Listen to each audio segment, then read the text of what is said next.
যারা এই circular related ভিডিওটি দেখার জন্য ক্লিক করেছেন, ভিডিওটিতে একটি লাইক দিয়ে কন্টিনিউ করার অনুরোধ জানাচ্ছি। আসসালামু আলাইকুম বন্ধুরা, অবশেষে যুব ও ক্রীড়া মন্ত্রণালয়ের অধীনে নতুন একটি নিয়োগ বিজ্ঞপ্তি প্রকাশ করা হয়েছে।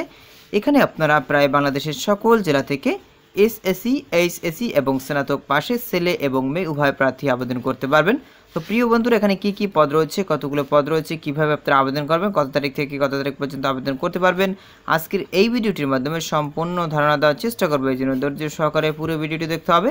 বন্ধুরা, মূল ভিডিওটি শুরু করার আগে বরাবরের মতো ছোট্ট একটি রিকোয়েস্ট থাকবে, আপনি যদি আমাদের এই পরিবারের নতুন দর্শক হয়ে থাকেন, এরকম নতুন নতুন সার্কুলার রিলেটেড ভিডিও পেতে আমাদের এই চ্যানেলটি সাবস্ক্রাইব করে পাশে থাকা বেল আইকনটি অন করে রাখুন পরবর্তী ভিডিও নোটিফিকেশন পেতে। আর যারা সাবস্ক্রাইব করেছেন তাদেরকে অসংখ্য ধন্যবাদ। তো প্রিয় বন্ধুরা, দেখতেই পাচ্ছেন গণপ্রজাতন্ত্রী বাংলাদেশ সরকার যুব ও ক্রীড়া মন্ত্রণালয়, এখানে দেখতে পাচ্ছেন তাদের অফিসিয়াল ওয়েবসাইটে লিঙ্ক দেওয়া আছে, আপনারা চাইলে ভিজিট করে দেখতে পারেন। আর এই সার্কুলারটি প্রকাশিত হয়েছিল 18 এপ্রিল 2024। তো বুঝতেই পেরেছেন একদম নতুন একটি সার্কুলার। তো নিচের দিকে দেখতে পাচ্ছেন পদগুলোর নাম উল্লেখ করা রয়েছে। তো প্রিয় বন্ধুরা, প্রথমেই দেখতে পাচ্ছেন 60 মুদ্রাক্ষরিক কাম কম্পিউটার অপারেটর নেওয়া হবে 5 জন, বেতন স্কেল 11,000 টাকা থেকে 26,590 টাকা পর্যন্ত। যে কোনো স্বীকৃত বিশ্ববিদ্যালয় হতে কমপক্ষে স্নাতক বা সমমানের ডিগ্রি অর্জন করতে হবে। এর সাথে সাথে কম্পিউটারের প্রশিক্ষণ প্রাপ্ত হতে হবে। প্রার্থীকে বাংলায় 25, ইংরেজিতে 25, গণিতে 20 এবং সাধারণ জ্ঞানে 20 সহ সর্বমোট 90 নম্বর লিখিত পরীক্ষা উত্তীর্ণ হতে হবে। 60 লিপিতে বাংলায় প্রতি মিনিটে 45 শব্দ এবং ইংরেজিতে 7 শব্দ গতি থাকতে হবে। এছাড়া মুদ্রাক্ষরে প্রতি মিনিটে বাংলায় 25 শব্দ এবং ইংরেজিতে 30 শব্দ গতি থাকতে হবে। উভয় বর্ণিত বিষয় সরকার কর্তৃক স্বীকৃত প্রতিষ্ঠানতে সনদপ্রাপ্ত থাকতে হবে। আশা করি আপনারা বুঝতে পেরেছেন। এরপর দেখতেই পাচ্ছেন কম্পিউটার অপারেটর না হবে 2 জন, বেতন স্কেল 11,000 টাকা থেকে 26,590 টাকা পর্যন্ত। শিক্ষাগত যোগ্যতা দরকার হবে যে কোনো স্বীকৃত বিশ্ববিদ্যালয় হতে বিজ্ঞান বিভাগ থেকে আপনাদেরকে স্নাতক বা সমমানের ডিগ্রি অর্জন করতে হবে।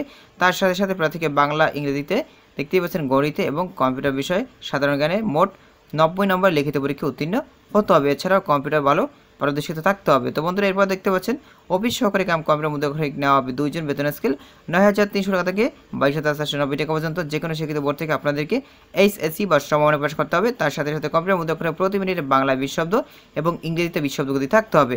বন্ধুরা, এরপর দেখতে পাচ্ছেন অফিস সহায়ক নেওয়া হবে 5 জন, বেতন স্কেল 8,250 টাকা থেকে 20,010 টাকা পর্যন্ত। যে কোনো স্বীকৃত বোর্ড থেকে আপনাদেরকে এসএসসি বা সমমানের পাশ করতে হবে।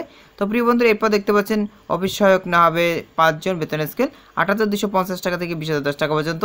তো এই পদটির জন্য সেম, যে কোনো শিক্ষিত বোর্ড থেকে আপনাদেরকে এসএসসি বা সমমানের পাশ করতে হবে। তার সাথে সাথে দেখতেই পাচ্ছেন প্রার্থীকে বাংলায় 10, ইংরেজিতে 10, গণিতে 10 এবং সাধারণ জ্ঞানে 10 সহ মোট 40 নম্বর লিখিত পরীক্ষা উত্তীর্ণ হতে হবে এই পদটির জন্য। আশা করি আপনারা বুঝতে পেরেছেন। তো বন্ধুরা, নিচের দিকে দেখতে পাচ্ছেন আবেদনের শর্তাবলীর কথা উল্লেখ করা রয়েছে, অর্থাৎ এই সকল শর্তাবলী মেনে এখানে আবেদন করতে হবে। তো প্রথমেই জেনে নেব বয়সীমা। 5 মে 2024 তারিখে সাধারণ প্রার্থী, ক্ষুদ্র নৃগোষ্ঠী এবং বীর মুক্তিযোদ্ধা বা শহীদ বীর মুক্তিযোদ্ধাগণের পুত্র কন্যাদের পুত্রকন্যা নাতি নাতনির ক্ষেত্রে বয়সীমা 18 থেকে 30 বছর করা হয়েছে। তবে যারা বীর মুক্তিযোদ্ধার সন্তান এবং শারীরিক প্রতিবন্ধী প্রার্থীরা রয়েছেন তাদের জন্য সর্বোচ্চ বয়সীমা 32 বছর পর্যন্ত করা হয়েছে। আশা করি আপনারা বুঝতে পেরেছেন। তো বন্ধুরা, এখন জেনে নেব কিভাবে আপনারা এখানে আবেদন করবেন। তো অবশ্যই আপনাদেরকে অনলাইন আবেদন করতে হবে। অনলাইন ছাড়া কিন্তু আপনারা এখানে আবেদন করতে পারবেন না। তো এখানে দেখতে পাচ্ছেন একটা লিঙ্ক রয়েছে, এই লিঙ্কের মাধ্যমে মূলত আপনাদেরকে অনলাইনে আবেদন করতে হবে।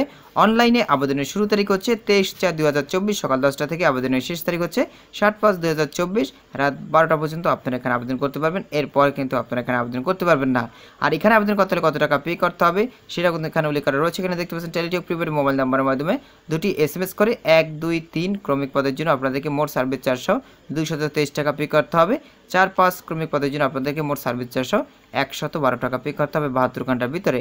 আশা করি আপনারা বুঝতে পেরেছেন। তো বন্ধুরা, এখন জেনে নেব কোন কোন পদের জন্য কোন কোন জেলার প্রার্থীরা আবেদন করতে পারবেন না। তো বন্ধুরা, এখানে আপনারা লক্ষ্য করুন, দেখতেই পাচ্ছেন 1 থেকে 3 নং পদের জন্য মানিকগঞ্জ, কিশোরগঞ্জ, ব্রাহ্মণবাড়িয়া, চাঁদপুর, কুমিল্লা, পাবনা, সিরাজগঞ্জ, নাটোর, দিনাজপুর, গাইবান্ধা, কুড়িগ্রাম, মাগুরা, কুষ্টিয়া, বরিশাল, পিরোজপুর এবং পটুয়াখালী জেলা ব্যতীত বাংলাদেশের সকল জেলার প্রার্থীরা এখানে আবেদন করতে পারবেন। তবে যারা শারীরিকভাবে প্রতিবন্ধী রয়েছেন তারা কিন্তু সকল জেলা থেকে আবেদন করতে পারবেন। তো বন্ধুরা, এরপরে দেখতেই পাচ্ছেন 4 থেকে 5 নং পদের জন্য গাজীপুর, নারায়ণগঞ্জ, নরসিংদী, গোপালগঞ্জ, মাদারীপুর, টাঙ্গাইল, জামালপুর, ব্রাহ্মণবাড়িয়া, কুমিল্লা, নোয়াখালী, বগুড়া, রংপুর, যশোর, ঝিনাইদহ, বরিশাল এবং ভোলা জেলার প্রার্থীরা এখানে আবেদন করতে পারবেন না। এছাড়া বাংলাদেশের সকল জেলার প্রার্থীরা এই সার্কুলারে আবেদন করতে পারবেন। তো বন্ধুরা, আশা করি আপনারা এই সার্কুলার সম্পর্কে বিস্তারিত জানতে পেরেছেন। বন্ধুরা, আজকের এই ভিডিওটি এই পর্যন্ত।